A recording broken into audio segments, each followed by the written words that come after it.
Bonjour à tous. Bonjour. Bonjour Laurent. On se dit Paris. bonjour, mais on s'est déjà vu. Donc, on le sait, désormais, il n'y a plus vraiment question d'opposer le retail physique et le digital. Et si question il y a désormais, c'est de savoir comment on réconcilie les deux dimensions et comment on les embrasse même dans la gestion quotidienne de nos activités. Et en fait, en y réfléchissant, je me dis que finalement, celui qui nous montre la voie, c'est le consommateur lui-même, parce qu'il a une capacité incroyable à s'incarner d'une façon sans cesse renouvelée. Vous dites vous-même, avec une forme de malice d'ailleurs, dans des parcours qui mixent le online, le offline, à des degrés divers, dans des combinaisons variées. Donc ça va être un des points intéressants, tout du moins je l'espère, de notre intervention, c'est vous donner des insights justement pour mieux appréhender ce nouveau consommateur 2019 dans toutes ces mutations, et on sait qu'elles sont nombreuses. Mais pour la peine, on va commencer avec vous, Laurent, et avec Isance Masbury. Est-ce que vous pouvez nous rappeler rapidement quelle est la proposition de valeur de votre société, notamment depuis fin 2018 et le rapprochement des deux structures? Absolument, merci. Oui, Isance est une société de 160 personnes, basée à Paris et à Lille. On offre des services et des plateformes pour les retailers, pour embrasser cette révolution digitale et omnichannel. On équipe aujourd'hui 250 clients. Et plus important, c'est qu'on travaille dans les 250 clients pour 60 retailers omnichannel. On suit avec intérêt et importance les 200 grands retailers qui comptent en France. C'est notre cible. Et on a déjà déployé 60 grands retailers omnichannel avec nos solutions. Alors tout ceci vous donne, j'imagine, un poste d'observation très privilégié, justement, sur ces changements de comportement. Comment peut-on qualifier ce consommateur 2019 ? Alors, omnicanal, assurément. Omnicanal digital, c'est important de revenir dessus parce qu'en fait, c'est lui qui met la pression.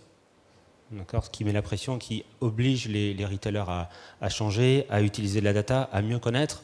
Quand on est rentré sur ce marché il y a 4-5 ans, avec la proposition de valeur d'expliquer que le ticket de caisse en magasin, c'était important pour faire le retail de demain, on avait un peu moins d'écoute. Je suis ravi d'entendre ce matin, on ne parle que d'omnichannel, on ne parle que de ticket de caisse, on ne parle que d'online-offline. C'est vraiment formidable, ça veut dire que le mouvement est vraiment lancé sur le marché. Mais derrière tout ça, c'est le client en fait. C'est pas le canal, c'est pas les sites internet, c'est le magasin, c'est le client qui choisit, qui est digitalisé, qui se renseigne, qui des fois connaît plus que le vendeur en magasin, qui fait pas son choix de suite, qui revient derrière sur internet. Romain Lerouleau le disait tout à l'heure, et l'achat peut finalement se faire après un parcours assez complexe, peut se refaire sur internet. Alors ce consommateur, il est repos, il est complètement repos. Derrière cet acronyme, que se cache-t-il ? Alors, repos, c'est un acronyme un peu technique, c'est Research Online et Purchase Offline, mais c'est aussi l'inverse maintenant. Ça peut être l'inverse ? Exactement, je me renseigne en magasin et j'achète puisqu'il n'y a plus de règles réellement. Et repos pour nous, pour donner un peu de vocabulaire, c'est l'acte d'achat. C'est un acte d'achat et repos.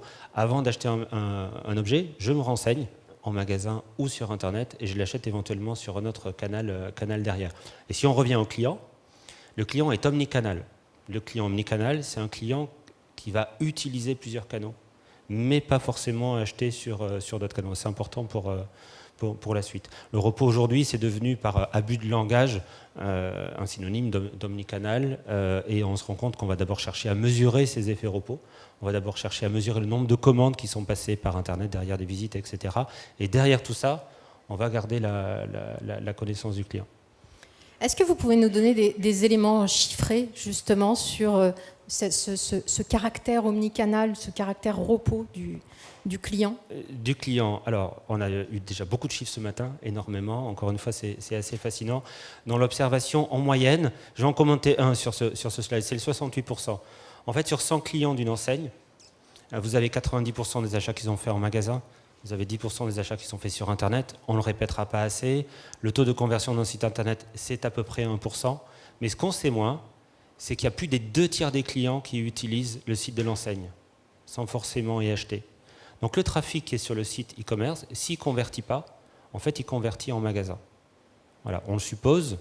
On l'imagine, on l'espère, nous on est capable de le démontrer et de le mesurer de manière déterministe. Et c'est une source d'information, de connaissances à la fois des clients, des actes d'achat aussi, qui est absolument extraordinaire parce qu'on peut agir, on peut comprendre. On n'achète pas une table de ping-pong comme on achète une paire de baskets. On n'achète pas une télé grand écran lors de la Coupe du Monde de la même manière qu'on achète un cadeau de Noël, etc. Et tout ça, grâce avec ces insights et ce comportement digital et magasin, on a une capacité à comprendre le client qu'on n'a jamais eu auparavant. Alors, nous, au Hub, on a à cœur de partager des insights et aussi des cas. Parce que, comme vous le dites, souvent derrière les chiffres, il y a quand même une réalité et des cas d'usage. Est-ce que vous avez un cas de prédilection pour nous démontrer justement ce que vous venez de nous dire ? Oui, bien sûr, ils ont eu la gentillesse de partager déjà ces informations publiquement. C'est le groupe Etam. En gros, Etam, je le rappelle pour ceux qui oublient, c'est 4 marques, c'est Livy, c'est Etam, c'est Maison 1, 2, 3 maintenant et c'est Indies. C'est plus de 600 ou 700 magasins en France, plus d'1 milliard d'euros. Une marque centenaire d'ailleurs. C'est une marque centenaire, c'est une marque internationale. On travaille avec eux depuis 4 ans, ils nous ont choisis et ils ont déployé nos technologies, nos solutions dans tous les pays, sur toutes les marques. En fait, on a fait beaucoup de mesures avec eux. C'est un des premiers clients avec lesquels on est très très loin et on a vu des choses assez extraordinaires.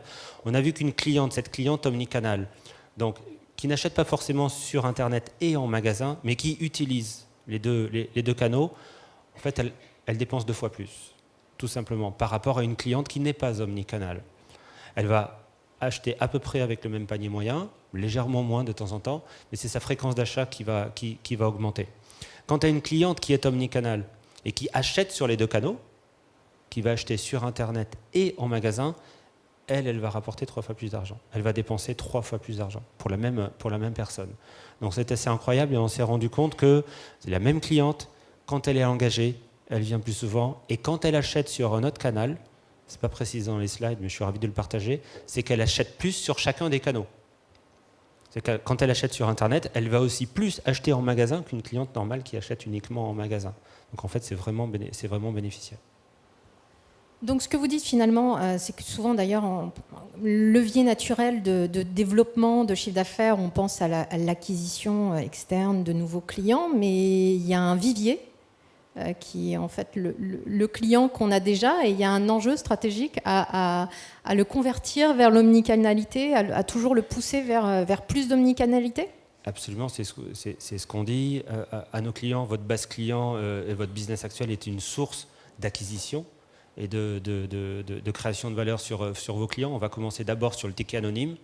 Quand on comprend ça, ces chiffres-là, on comprend aussi que les 5, 10, 15, 20, 30, 40, 50% de chiffre d'affaires qui sont faits sur des tickets anonymes sont des tickets, des achats sur lesquels on ne connaît pas les clients, donc sur lesquels on n'a aucun effet de levier, aucun leverage. En présentant des chiffres un jour, on a eu une directrice générale qui nous a dit donc un ticket anonyme n'a pas de valeur. Ben, c'est vrai, ça n'a pas de valeur, c'est presque une perte sèche. En fait, donc identifiez vos clients et vos clientes en magasin. Et deuxièmement, des clients qui ne sont pas omnicanaux.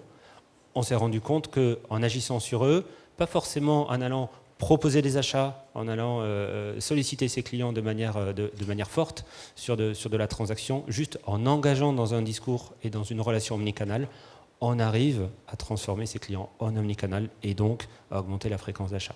Donc il y a un vrai levier immense, souvent inconnu, de création de valeur au sein même de l'activité existante d'un retailer.